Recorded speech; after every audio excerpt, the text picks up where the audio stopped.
সূর্যদেব বিশ্বকর্মা দেবের কন্যা দেবী সংজ্ঞাকে বিয়ে করেছিলেন, কিন্তু বিয়ের পর যখনই সূর্যদেব দেবী সংজ্ঞার কাছে আসেন তখনই দেবী সংজ্ঞা সূর্যের তেজ সইতে পারে না। এইভাবে কয়েক বছর চলতে থাকে। তারপর দেবী সংজ্ঞা যমরাজ ও যমুনা দুই সন্তানের জন্ম দেয়। তারা খুব শক্তির অধিকারী ছিল। সবসময় দেবী সংজ্ঞা সূর্যদেবের তেজ থেকে চিন্তিত থাকত। একদিন দেবী সংজ্ঞা সিদ্ধান্ত নিল যে আমি সূর্যলোক থেকে অনেক দূরে গিয়ে তপস্যা করব। তপস্যা করে যখন আমি সূর্যদেবের তেজ সহ্য করতে পারবো তখনই সূর্যলোকে ফিরে আসব। তবে তার নবজাতক সন্তানদের যত্ন নিতে হতো। একইভাবে দেবী সংজ্ঞা চেয়েছিলেন সূর্যলোক ত্যাগ করবে, কিন্তু সূর্যদেব যেন জানতে না পারেন। তখন দেবী সংজ্ঞা তার শক্তি দিয়ে তার মতোই দেখতে তার ছায়া তৈরি করে, যার নাম সম্পূর্ণা রাখেন। আর তাকে সম্পূর্ণ দায়িত্ব পালন করতে দিয়ে দেবী সংজ্ঞা তপস্যা করার জন্য এক অজানা যাত্রা শুরু করেন। এরপর সূর্যদেব যখন তার স্ত্রীর কাছে আসতো তখন তার তেজ থেকে দেবী সম্পূর্ণা অর্থাৎ দেবী সংজ্ঞার ছায়ার ওপর সূর্যদেবের তেজের কোনোরূপ অসুবিধা হতো না। এই ভেবে দুইজন খুশিভাবে সম্পূর্ণ আনন্দ ভাগ করে নিত। সূর্যদেব দেবী ছায়াকে নিজের স্ত্রী ভাবতে থাকে। এইভাবে কিছু বছর যাওয়ার পর তাদের সন্তান যমরাজ ও যমুনা বড় হয়ে যায়। তখন সূর্যদেব তাদের সামর্থ্য অনুযায়ী তাদের নিজ নিজ দায়িত্ব অর্পণ করেন এবং তিনি নিজেও তার কাজে ব্যস্ত হয়ে পড়েন, যার ফলে দেবী ছায়া সম্পূর্ণ একা হয়ে পড়েন। তখন ছায়া মহাদেবের তপস্যায় বসেন। প্রখর রোদে দেবী ছায়া তপস্যা করতে থাকেন গর্ভে সন্তান নিয়ে। তখন দেবী ছায়ার সামনে মহাদেব উপস্থিত হন এবং বর চাইতে বলেন। তখন দেবী ছায়া মহাদেবের কাছে নিজের জন্য একটি বাস্তব জীবনের বর চেয়েছিলেন, কারণ দেবী ছায়া দেবী সংজ্ঞার ছায়া ছিলেন। দেবী ছায়া সূর্যদেবের সাথে থাকতে থাকতে দেবী ছায়ার মধ্যে বাস্তব জীবনের আকাঙ্ক্ষা জেগে উঠেছিল। তখন মহাদেব তথাস্তু বলে অদৃশ্য হয়ে গেলেন। কিছু মাস পরে দেবী ছায়া এক ঐশ্বরিক শিশুর জন্ম দেন, কিন্তু ওই ঐশ্বরিক শিশু কালো রঙের হয়, যাকে দেখে দেবী ছায়া চিন্তায় পড়ে যায়। কিন্তু কিছু সময় পরে তিনি নিজের মনকে বোঝায় আসলে দেবী ছায়া খিদেই পিপাসায় এবং প্রচুর রোদে কঠিন তপস্যার জন্য তার সন্তানের রং কালো হয়। একই সাথে তিনি ছায়া হওয়ার কারণে ওই প্রভাব তার সন্তানের উপর পড়ে। ওই ঐশ্বরিক শিশু আর অন্য কেউ ছিল না, তিনি শনিদেব ছিলেন। দেবী ছায়া শনিদেবের লালন পালন করতে থাকে এবং একদিন সূর্যদেব সূর্যলোকে অবস্থিত তার প্রাসাদে তার স্ত্রীর সাথে দেখা করতে আসেন, যেখানে তার স্ত্রী তাকে তার পুত্র সন্তান শনির সাথে পরিচয় করিয়ে দেন এবং সাথে সাথেই পুত্র শনিকে সরাসরি সূর্যদেবের কোলে বসিয়ে দেন। সূর্যদেবের চোখ ছেলে শনির উপর পড়লে তিনি সম্পূর্ণরূপে বিস্মিত হন।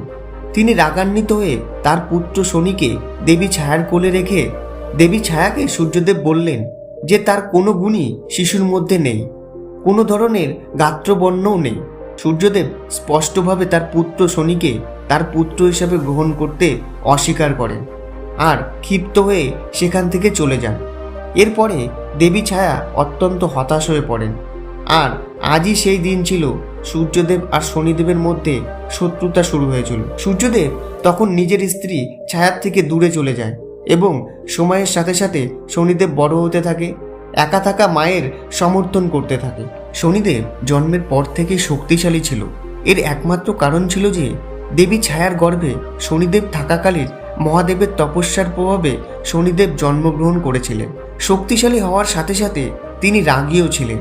অনেক অল্প বয়স থাকা সত্ত্বেও তিনি একাই বহু গন্ধর্বকে যুদ্ধে পরাজিত করেন, এমনকি দেবতাদেরও টক্কর দিতে থাকে। শনিদেব তার রাগ তার শক্তি দিয়ে দেখাতো, আর এই জন্য বড় বড় গন্ধর্ব ও দেবতাদের নিজের অধীনে করেছিল। শনিদেব শৈশব থেকে এত কঠোর হয়েছিল তার কারণ ছিল তার পিতা সূর্যদেব।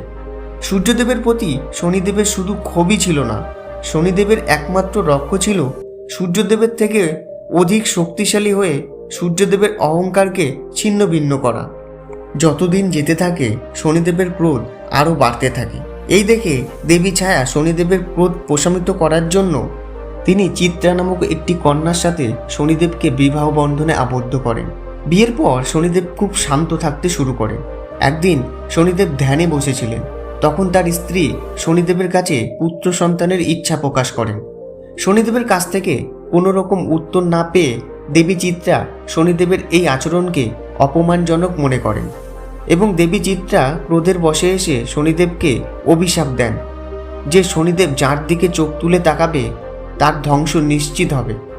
শনিদেব ধ্যান থেকে ওঠার পর তার ভুল বুঝতে পেরে তার স্ত্রী চিত্রাকে বোঝানোর জন্য আপ্রাণ চেষ্টা করেন।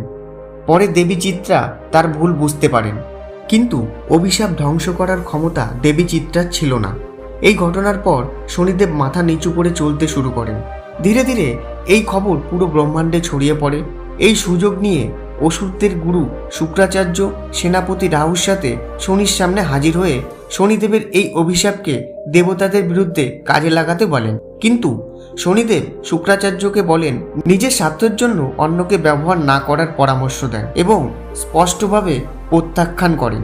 এমন সময় দেবী সংজ্ঞা পৃথিবী থেকে সূর্যদেবের কিরণকে সহ্য করার ক্ষমতা গ্রহণ করে সূর্যলোকে ফিরে আসেন। তারপর তিনি তার পিছনের সমস্ত অপকর্মের কথা জানতে পারেন। এরপর তিনি ছায়া দেবীর ওপর খুব ক্ষুব্ধ হন এবং সূর্যদেবকে সব খুলে বলেন, যা সত্য ছিল। সত্য শোনার পর সূর্যদেব সংজ্ঞা দেবীর উপর ক্রোধ প্রকাশ করেন এবং দেবী ছায়া ও শনিদেবকে সূর্যলোক থেকে বিতাড়িত করেন। এরপর শনিদেব ও তার মাতা ছায়া পৃথিবীর দিকে চলে আসেন এবং একটা ঘন ও সুন্দর বনে বসবাস শুরু করেন। তখন শনিদেবের সাথে সেখানে কাকরাজের দেখা হয়। কয়েক বছর পর সূর্যদেব শনিদেবের বাসস্থান সম্পর্কে জানতে পেরে সূর্যের আগুনে পুরো বনে আগুন লাগিয়ে দেয়, যেখানে ছায়া দেবী ছায়া হওয়ার কারণে আগুন থেকে রক্ষা পায়। কিন্তু শনিদেব সূর্যদেবের আগুনে সম্পূর্ণভাবে ক্ষতিগ্রস্ত হয়। তখন মাতা ছায়া জোরে জোরে আর্তনাদ করতে থাকে। তখন কাকরাজ ওই বনে উপস্থিত হয়ে তার পায়ের নখের সাহায্যে শনিদেবকে তুলে বহুদূর নিজের কাকলোকে নিয়ে যান। কাকলোক আসার পর শনিদেবকে তার মায়ের সাথে পরিচয় করিয়ে দেন। কাকরাজের মা শনিদেবকে কাকলোকে থাকার জন্য অনুরোধ করেন। এতে শনিদেবও রাজি হয়ে যান। তারপর একদিন ওই কাকলোকের কথা ইন্দ্রদেব জানতে পারেন এবং শনিদেব আর কাকরাজের অনুপস্থিতিতে ইন্দ্রদেব কাকলোকে আক্রমণ করেন, যার ফলে সকল কাক এবং কাকরাজের মাতা মারা যান। এই খবর যখন শনিদেব ও কাকরাজ জানতে পারেন তখন তারা খুব ক্ষুব্ধ হন। শনিদেব ক্রোধান্বিত হয়ে তার শক্তিকে জাগ্রত করে তার শক্তির কিছু অংশ কাকরাজের উপর প্রয়োগ করে কাকরাজের উপর চড়ে স্বর্গের দিকে চলে যান। তখন সমস্ত দেবদেবতা সেই মুহূর্তে নৃত্য ও সৌরভ উপভোগ করছিলেন। তখন প্রচণ্ড গর্জন আর তীব্র গতিতে যমরাজের মতো শনিদেব স্বর্গে উপস্থিত হন। এই দেখে স্বর্গের দেবতারা যুদ্ধের জন্য প্রস্তুত হয়, কিন্তু শনিদেবের পা স্বর্গে পড়তেই এবং তার তীর্যক দৃষ্টি দিয়ে সমস্ত দেবতাকে শক্তিহীন করে দিলেন। সমস্ত দেবতা শনিদেবের সামনে এতটাই দুর্বল হয়ে পড়েছিলেন যে তাদের অস্ত্র তুলতে অক্ষম হয়ে পড়েছিলেন। তখন শনিদেব দেবতাদের অস্ত্র দিয়ে তাদেরকে আঘাত করতে থাকে। এই দেখে সমস্ত দেবতা শনিদেবের নজরকে এড়িয়ে স্বর্গ থেকে অদৃশ্য হয়ে সূর্যদেবের কাছে গিয়ে পৌঁছায় এবং সূর্যের আগুনে শনিদেবকে যেন পুড়িয়ে দেয় এই কথা বলে অনুনয় বিনয় করতে থাকে। কিছুক্ষণ পর স্বর্গলোকে সূর্যদেব আগমন করেন এবং সূর্যদেব শনিদেবকে এইসব বন্ধ করার নির্দেশ দেন, যা শনিদেব স্পষ্টভাবে প্রত্যাখ্যান করেন। তখন সূর্যদেব তার মায়াময় শক্তি দিয়ে শনিদেবকে আক্রমণ করেন, যা শনিদেব তার চোখের দৃষ্টি দিয়ে দমন করেন। এমনকি শনিদেব তার কুদৃষ্টি সূর্যদেবের ওপর দেয়, যার ফলস্বরূপ সূর্যদেব সম্পূর্ণ ঠান্ডা এবং কালো হয়ে যায়, যার ফলে সমগ্র ছায়াপথের আলো বিলুপ্ত হয়ে যায় এবং সর্বত্র অন্ধকার হয়ে যায়। তখন সূর্যদেব সহ সমস্ত দেবতা স্বর্গলোক ছেড়ে পৃথিবীর কৈলাস পর্বতে এসে মহাদেবের সামনে পুরো কথা বলতে থাকেন। এরপর মহাদেব প্রথমে তাদের অপকর্মের জন্য ভৎসনা করেন এবং তারপর স্বর্গসহ দেবতাদের ক্ষমতা ফিরে পাওয়ানোর আশ্বাস দেন। শিবকরণের সৈন্যদের নিয়ে স্বর্গে দেবতারা শনিদেবকে যুদ্ধের জন্য চ্যালেঞ্জ করেন। এরপর শনিদেব যুদ্ধের জন্য দেবতাদের সামনে উপস্থিত হন। তখন সমস্ত দেবতা একসঙ্গে শনিদেবের উপর মায়ার শক্তি দিয়ে আঘাত করেন। তখন শনিদেব দেবতাদের আর শিবকরণের সৈন্য থেকে বাঁচার জন্য কাকরাজের উপরে গিয়ে বসে আর নিজের কুদৃষ্টির প্রয়োগ করে সমস্ত শিব সৈন্যদের এবং দেবতাদের অক্ষম করে দেয়। তারপর শনিদেব কুদৃষ্টি দিয়ে ইন্দ্রদেব আর সূর্যদেবকে অজ্ঞান করে দেন। এই দেখে সমস্ত দেবতা স্বর্গ থেকে অদৃশ্য হয়ে যান।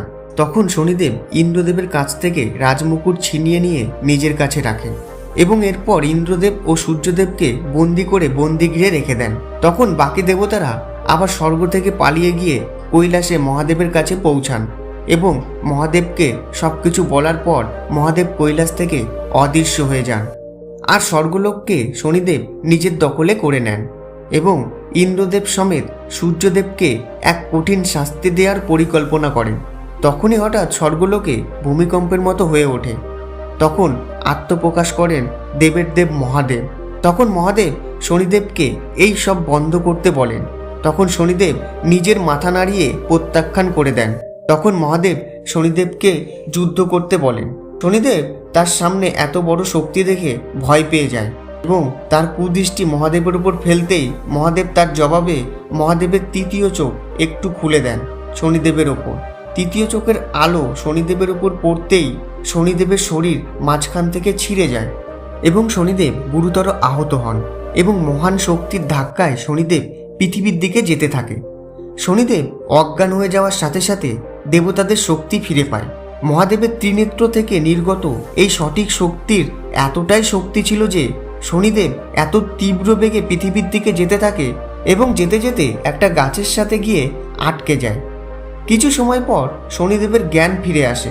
তখন তিনি মহাদেবের শক্তির উপলব্ধি করেন এবং মহাদেবকে গুরু মেনে ওই গাছে আটকে থাকা অবস্থায় মহাদেবের ধ্যানে মগ্ন হয়ে যায়। শনিদেবের শরীরে এতটুকুও শক্তি ছিল না যে তিনি সামান্য সরবে। বহু বছর ধরে কঠোর তপস্যা করার পর মহাদেব শনিদেবের উপর অত্যন্ত প্রসন্ন হন এবং মহাদেব শনিদেবের ক্ষমতা এবং সাহসে বেশ মুগ্ধ হয়েছিলেন। তাই তিনি শনিদেবকে ওই গাছ থেকে সমাধিস্থ করে সরাসরি মহাকাশে পাঠান। শনিদেবকে আগের মতো সুস্থ করে দেন। এছাড়াও মহাদেব শনিদেবকে একটি দিব্য ত্রিশূল অর্পণ করেন। তারপর মহাদেব ব্রহ্মাণ্ডের দেবদেবীদের উপস্থিতিতে শনিদেবকে সমগ্র ব্রহ্মাণ্ডের ন্যায়ের দেবতা হিসাবে ঘোষণা করেন। বন্ধুরা, ভিডিওটা কেমন লাগলো অবশ্যই কমেন্ট বক্সে কমেন্ট করে জানাবেন। ধন্যবাদ।